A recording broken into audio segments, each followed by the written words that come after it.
형제, 자매 여러분, 안녕히 주무셨습니까? 또 한 주간이 시작됩니다. 이 시간 우리 기도하심으로 하나님 앞에 나아갑니다. 하나님 아버지, 은혜 가운데 또 한 주간을 시작합니다.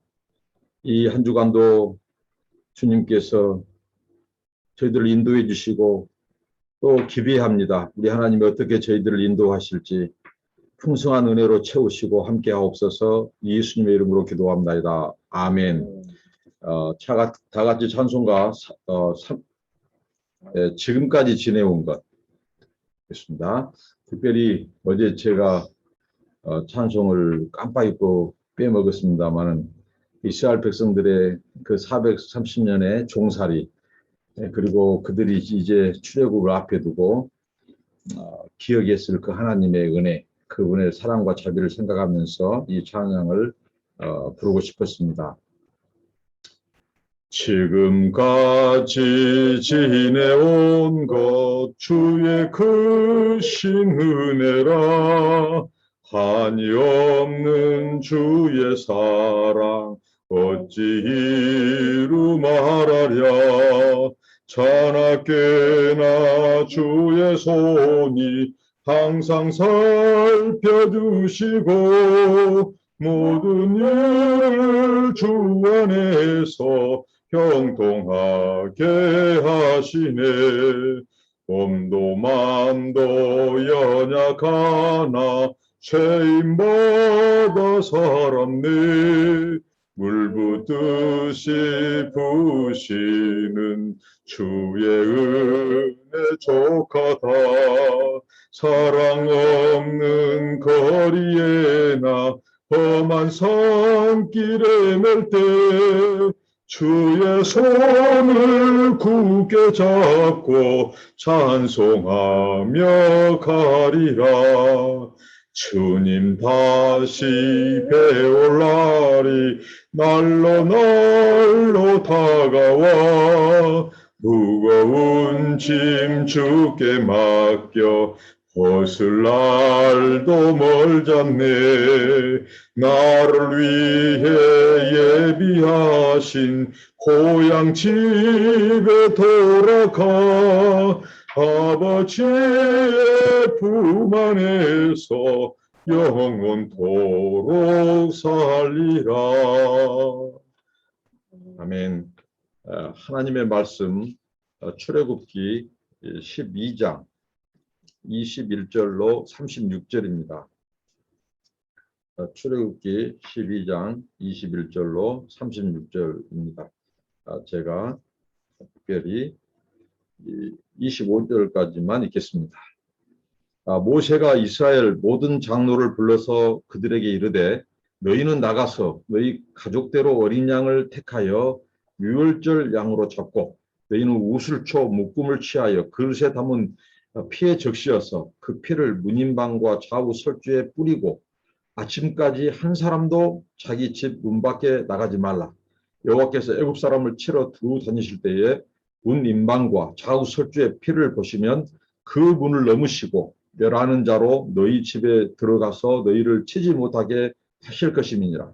너희는 이 일을 규례로 삼아 너희와 너희 자손이 영원히 지킬 것이니 너희는 여호와께서 허락하신 대로 너에게 주시는 땅에 이를 때에 이 예식을 지킬 것이라. 아멘.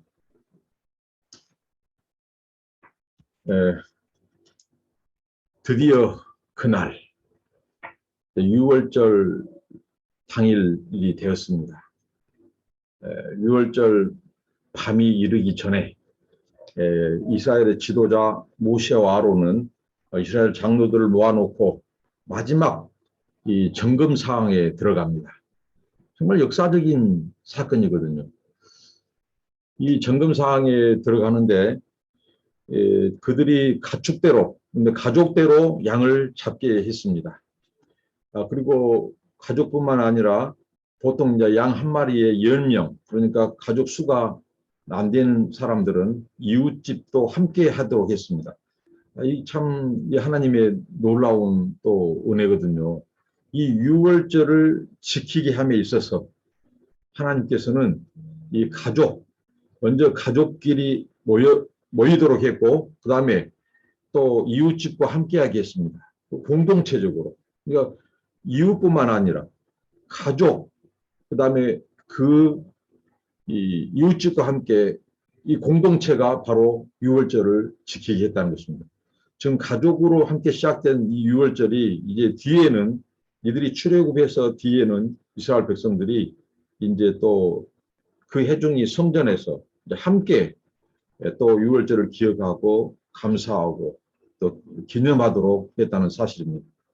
이 유월절은 하나님께서 대대로 지킬 규례로 아예 법으로 정해 주셨습니다. 그 정도로 심지어는 어제 말씀했듯이 이 백성들에게 있어서 이들의 달력이 바뀔 만큼 이 민족에게 근간이 되었던 것이 바로 출애굽입니다. 이 유월절입니다. 이제 그 당일날 이제 양을 잡도록 하고 이제 모세와 아론이 지시를 하죠. 우슬초, 우리가 성경에 나온 그 쓰디쓴 그 우슬초. 그러니까 이 우슬초 묶음으로 어린 양을 잡고 피를 적시게 한 것도 의미가 있어요. 정말 이 쓰디쓴 지난날의 아픔, 그런 압제, 고난을 잊지 말라고 하는 것이죠. 그 우슬초에 어린 양의 피를 이제 흥건히 적셔서 좌우 문지방에 이제 뿌리도록 했습니다. 그러니까 피가 표적이 된다는 것이죠. 하나님께서 심판을 수행하실 때 그 피를 보고 죽음의 천사들이 그 집을 넘어가는, 재앙을 넘어가는 이제 그런 표적입니다. 그런데 우리가 유월절 이 날에 우리가 한 분, 유월절 어린 양이 되신 예수 그리스도, 그분이 오버랩됩니다. 예수님께서 십자가에 잡히던 밤, 그 날이 바로 유월절이었습니다. 그래서 예수님께서 이 최후의 만찬을 하죠. 이 몸은, 이 떡은 내 몸이다. 그리고 이 피는 피로 세운 언약, 내 피다. 그래서 주님이 오실 때까지 이것을 기념하도록 했습니다. 그러니까 유월절의 이 사건은 예수 사건입니다. 예수의 피가 바로 유월절 어린 양의 그 피로 뿌려진, 그러니까 이날의 어린 양은 예표입니다. 하나의 그림자입니다. 이것을 모형이라고 합니다. 근데 예수님은 이제 실체, 그림자가 아니라 실체입니다. 유월절 어린 양이 되셨습니다. 그러니까 이스라엘 백성들의 유월절과 어린 양의 피가 밀접하듯이 우리의 구원, 인류의 구원은 바로 유월절 어린 양이 되신 예수 그리스도의 피와 밀접한 이 사건이 없으면 우리의 구원도 오지 않는, 속죄가 이루어지지 않는, 그래서 바로 유월절 그날 밤은 예수 그리스도의 어린 양이 오버랩되고 예수님의 모습이 우리에게 비춰지고 있습니다. 그런데 이 이스라엘 백성들에게 모세와 아론이 지시 사항을 내리는데 그 중에 이제 금지 사항도 있어요. 무엇입니까? 너희들 집 안에 있으라는 것입니다. 그날 밤에 집 밖으로 출입하지 말라는 것입니다. 왜 그러겠습니까? 피아가 구분 안 된. 그러니까 하나님께서 그 문설주 좌우 임방에 어린 양의 피를 뿌리고 바르도록 했습니다. 그런데 사람들이 만약에 이스라엘 자손이라 할지라도 밖에 출입을 했어요. 그런데 그 몸에 피는 발라 있지 않습니다. 좌우 임방 집에 바르도록 했습니다. 집 입구에. 그러면 그들도 죽임을 면치 못한, 그래서 이스라엘 백성들에게 집 안에 있도록 했습니다. 그 집이 방주 역할을 한 거죠. 그래서 죽음의 사자가 그 피를 보고 그 집을 뛰어넘어가는, 재앙이 피해가는, 그것을 주님이 말씀했습니다. 교회는 우리의 방주입니다. 예수 그리스도 안에, 그 몸 안에 구원이 있습니다. 그리고 또 오늘 말씀 속에서 이제 하나님이 심판을 수행할 것이다. 그런데 애굽 전역에 이 이집트 사람들의 맞이, 그러니까 여러분, 우리가 보통 장자하면 남자 아들만을 생각하는데 성경의 정확한 표현은 바로 이집트 사람들의 맞이였다는 것입니다. 그러니까 딸만 있는 가정도 그 딸이 맞이였다면 그 딸도 죽음을 면치 못한, 그러니까 이로 보건대 이집트 사람 한 가정도 외예가 없이 하나님의 장자 재앙, 이 심판을 피해가지 못했다는 것입니다. 그것만이 아니라 이 초태생들, 짐승의 첫 새끼들도 다 그 하나님의 재앙을 피해가지 못했습니다. 이것을 하나님께서 영원히 지킬 규례가 되게 하셨습니다. 모세 아론에게 이제 지금 밤중이 되기 전에 하나님의 이 심판이 수행되기 전에 단도리를 하고 있는데 거기에 바로 이 규례는 영원히 지켜야 될 규례라. 하나님이 주셨다. 그리고 이 지킬 규례에 이스라엘 자손뿐만 아니라 어제 12장 전반부 보면 이 이방인들, 심지어는 이 주변의 이방인들도 이스라엘 공동체에 들어온 사람이라면 다 지키도록 했습니다. 이것이 영원한 규례가 되게 하셨습니다. 그러니까 하나님께서는 이 이방인들도 처음에 구원의 대상, 목표에 있었다는 것입니다. 지금 이스라엘 백성들을 하나님께서 보존하여 인류를 위한 제사장 나라와 민족으로 준비시키지만 이 구원은, 이 출애굽은 이스라엘 자손에 국한되지 않았다는 것입니다. 이방인들. 그렇기 때문에 우리의 구원이 왔다고 했죠. 모세 또 이스라엘 자손들을 위한 출애굽이지만 우리들을 위한 출애굽, 이방인들을 위한 출애굽도 포함되어 있습니다. 그래서 하나님께서는 이 유월절과 무교절, 이 절기를 너희 자손뿐만 아니라 바로 이방인들도, 나그네들도 다 여기에 포함시켰습니다. 그러니까 하나님의 구원은 모든 사람에게 초청되고 모든 사람이 죄인이고 모든 사람이 피가 필요하다는, 그리스도의 피가 필요하다는 것입니다. 그리고 이제 하나님께서 이제 이 심판을 수행하시기 전에 이제 이들을 영원히 지킬 규례라고 했는데 이제 너희들의 자손들이 이것이 무엇이냐고, 나중에 이 절기를 지킬 때 무엇이냐고 묻거든 너희들이 대답해라. 바로 이것은 유월절 제사란다. 우리 민족이 이집트의 바로의 압제 속에서 430년 동안 노예와 종살이 할 때 하나님께서 우리 민족의 고통을 들으시고 임하셔서 이 바로에게, 이집트 사람들에게 재앙을 내려서 우리를 구출한 사건이란다. 우리는 이날을 기억하며 하나님의 은혜에 감사하지 하고 이렇게 가르쳐라고 하는 것입니다. 여러분, 우리가 하나님의 은혜를 기억하고 감사하는 것은 신앙생활에 있어서 핵심입니다. 범사에 감사하라. 하나님의 은혜를 기억하는 것, 과거의 은혜를 기억하는 것. 우리가 여기서 생각할 것은 과거는 하나님의 은혜를 기억하라고 말씀하셨습니다. 과거의 아픔과 상처, 그것을 묵상하고 그것을 기억하면 오늘 우리의 현실적인 삶이 어둡습니다. 절망입니다. 그리고 불안합니다. 또 미래의 불확실한 미래, 더 불안합니다. 그런데 과거는 하나님의 은혜에 대한 감사를 하고 과거의 상처와 아픔은 다 십자가에 묻어두는 것입니다. 기억하지 않는 것입니다. 그럴 때 오늘 우리 현실 가운데 이제 이 하나님의 은혜를 감사하면 오늘 어려움을 극복하고 우리는 이겨낼 수 있습니다. 그리고 미래에 대한 소망, 확신이 생길 수 있습니다. 그래서 하나님께서 그 은혜를 기억하도록 하셨습니다. 이스라엘은 순종을 했다고 했습니다. 모세와 아론의 지시대로 다 양을 잡고 지금 이제 밤을 기다리고 있습니다.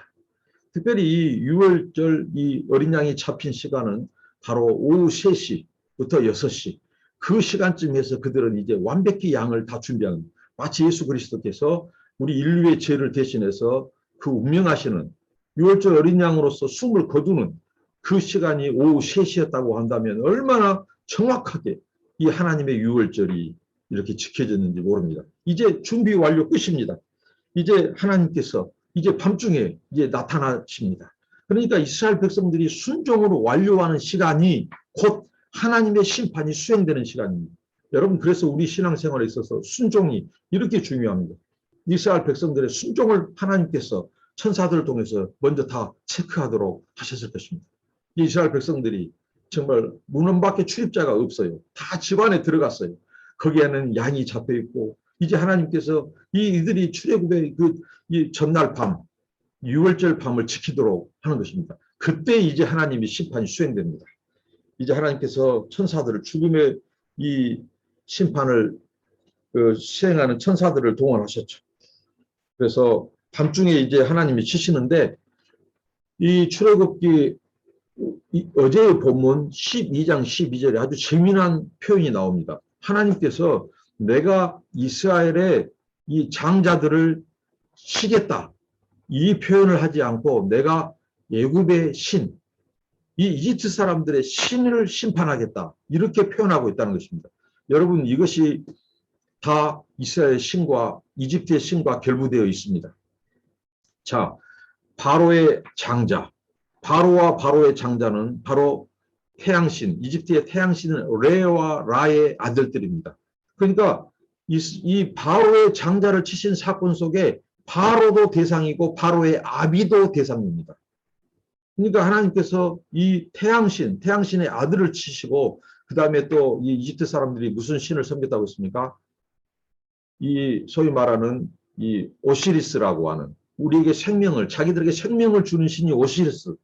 근데 그 생명을 주는 신을 이제 무력화시키는 이 죽음을 통해서, 장자재앙을 통해서, 그 다음에 또 그들에게 또 신이 있죠. 가축신들이 있습니다. 오늘 여기 보면 초태생, 첫 새끼들도 하나님이 심판하죠.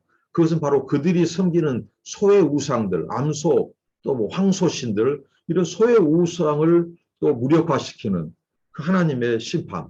그 다음에 아우르트라고 하는 그 신은 이 이집트 사람들의 바로 아이가 출생할 때 출생을 돕고 그 다음에 그 집의 수호신이 된다고 하는 거죠. 근데 이집트 사람들의 집을 치시고 그들의 가축을 치고 장자를 치는, 그러니까 그들의 신, 이 이집트 사람들의 종교 체계, 우상 체계를 근본을 흔들어 버리겠다, 하나님께서. 그러니까 이 심판이 결국은 그들의 우상과 직결되어 있습니다. 이게 바로와 그 아들들도 바로 섬겼어요. 그 이집트 사람들의 신으로. 그러니까 그 타켓이 바로 그들의 우상, 그들이 숭배하는 신이었다는 사실입니다. 그래서 하나님이 심판을 하십니다. 밤중에 심판을 하십니다. 어떻게 말씀합니까? 바로의 장자에서부터 저 옥중에 갇혀있는 제수의 장자까지, 그리고 이 앞선 본문에서 이미 말했죠.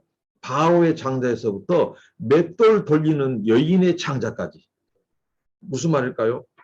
그런 바로 그 신하들, 그 다음에 이 맷돌을 돌린다는 말은 종, 그들의 노예까지, 노예의 장자까지 다 하나님이 이집트에 속한 사람은 다 치시겠다는 것입니다. 그리고 그들의 초태생, 첫 새끼, 가축의 첫 새끼, 이것도 그들이 섬기는 우상과 관련되겠죠. 신성시했습니다. 가축들도. 그래서 그것을 심판하십니다. 그런데 하나님께서 고센 땅에는 언금음, 이 바리케이트를 치셨습니다. 봉쇄령, 어떤 죽음의 재앙과 신도 못 오게 했습니다. 무엇입니까? 바로 이 피, 유월절 어린 양의 피가 발라진 그 히브리 사람들의 집은 넘어가도록 했습니다.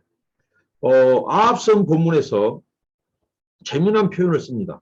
뭐냐면 저희 집도 하나의 가축을 키웁니다마는 하나님께서 이집트 사람들에게는 사망의 곡성, 큰 호곡 소리, 그레이트 크라이, 큰 호곡 소리, 큰 대곡성이 들렸다는 거예요. 왜? 자기들의 장자가 죽어지고 자기들의 가축이 죽어져요. 첫 새끼들이. 얼마나 그들에게 이 슬픈 사건이고 아픈 사건이 고통입니까?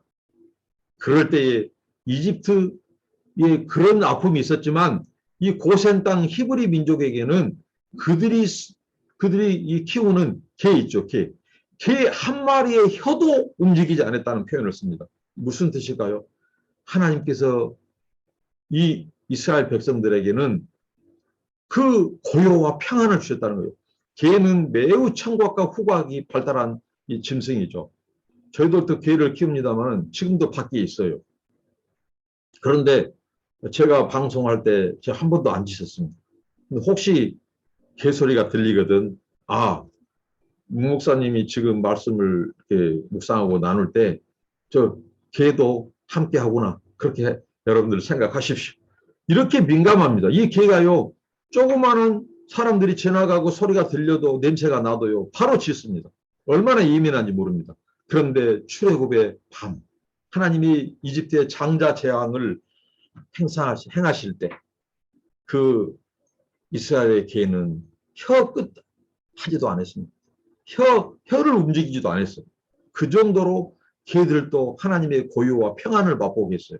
그리고 집 안에서는 그들이 유월절 식사, 하나님이 정하신 그 유월절 식사 쓴나물을 먹고 이 누룩이 섞이지 않는 이 무교병을 먹고 또 양고기를 먹으면서 출애굽의 지난 은혜를 나누면서 그렇게 밤을 보내고 있었던 것입니다. 이게 하나님의 역사입니다. 그리고 이 이집트 우상 종교에 대한 그 근간을 흔드셨고 그렇습니다. 이제 이 밤에 지금 하나님의 심판이 계속되고 있습니다. 그런데 다른 재앙과의 차이가 있죠. 바로 지금까지의 이 재앙은 특별히 9가지 재앙, 특별히 하나님께서 이집트에 내린 재앙에는 이 세 사이클이 있고 그 한 사이클마다 3가지 재앙들이 다 이렇게 묶여져 있습니다. 그래서 세 사이클, 세 재앙이 9가지가 되는 것이죠. 근데 이런 것들은 다 어떻게 보면 엑스트라에 지나지 않습니다. 오늘 결정적인 클라이맥스, 그것은 바로 장자 재앙과 초태생을 치는 사건입니다. 이게 하나님의 이 심판의 절정이 바로 이 사건입니다. 이 사건이 없었으면 어떻게 바로가 그 백성을 풀어줬을까요? 그날 밤에 성경은 이렇게 묘사합니다. 바로의 그 궁궐에서부터 이집트 전역에는 바로 이 호곡 소리, 큰 곡성이 있었고 이스라엘 백성들에게는 가축들, 개도 짖지 않는 그 평안함을 주셨다고 했습니다. 그리고 바로와 그 이집트 사람들의 반응을 성경은 묘사합니다. 그들이 자리에서 벌떡 일어났습니다. 이제 집단적인 슬픔, 집단적인 고통과 아픔이 있습니다. 자기들의 아들이, 자기들의 자식이 죽었을 때, 그래서 그때 이들은 벌떡 일어나서 모세와 아론을 불렀고 너와 이스라엘 자손은 급히 떠나라고, 그리고 떠나고 양과 소들도 다 데리고 가축들도 데리고 가라고 말합니다. 이제 그들은 더 이상 이들을 붙잡아둬서는 자기들이 남은 자식들도 죽게 생겼거든요. 그리고 가축들도 죽게 생겼거든요.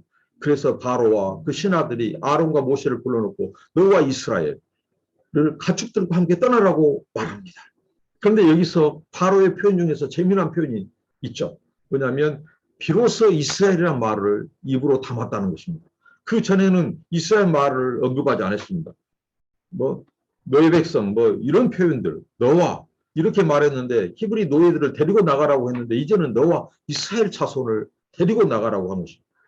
누가 이렇게 만들었으니, 누가 이 바로의 마음을 이렇게 부드럽게 만들었고 그 완악했던 바로가 이스라엘을 언급조차도 하지 않았던 노예, 이 종이다, 종.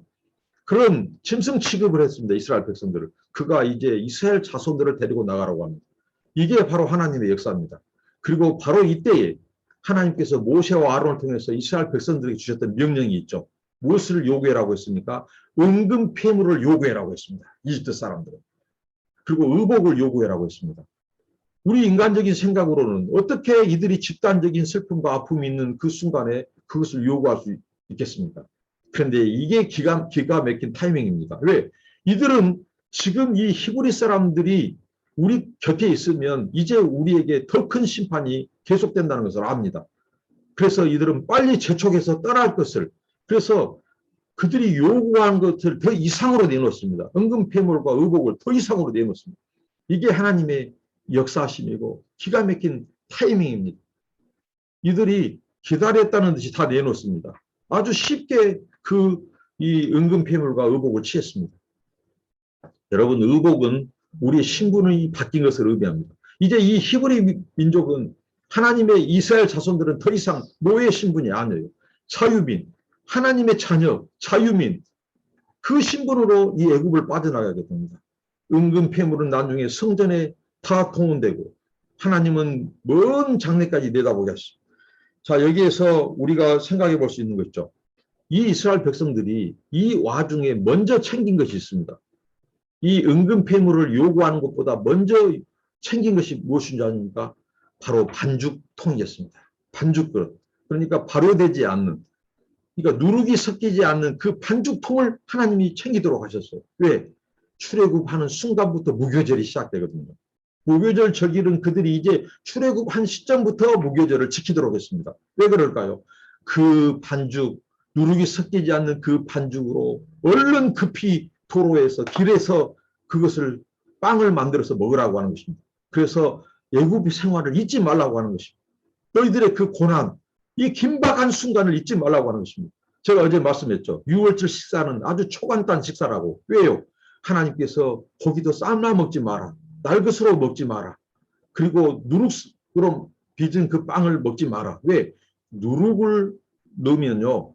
발효되는 시간이 걸립니다. 그런데 애굽을 빠지고 출애굽하는 시간은 지체할 수 없는 시간입니다. 하나님의 긴급한 시간입니다. 이 땅을 빨리 피해야 됩니다. 어떻게 보면 이 바로의 마음이 변하기 전에, 이 사탄의 방해가 있기 전에 하나님은 이렇게 무교조를 다룹니다. 반죽, 그 시간조차도 없다. 발효되고 기다릴 시간조차 없다. 너희들이 얼른 이 땅을 떠나야 된다.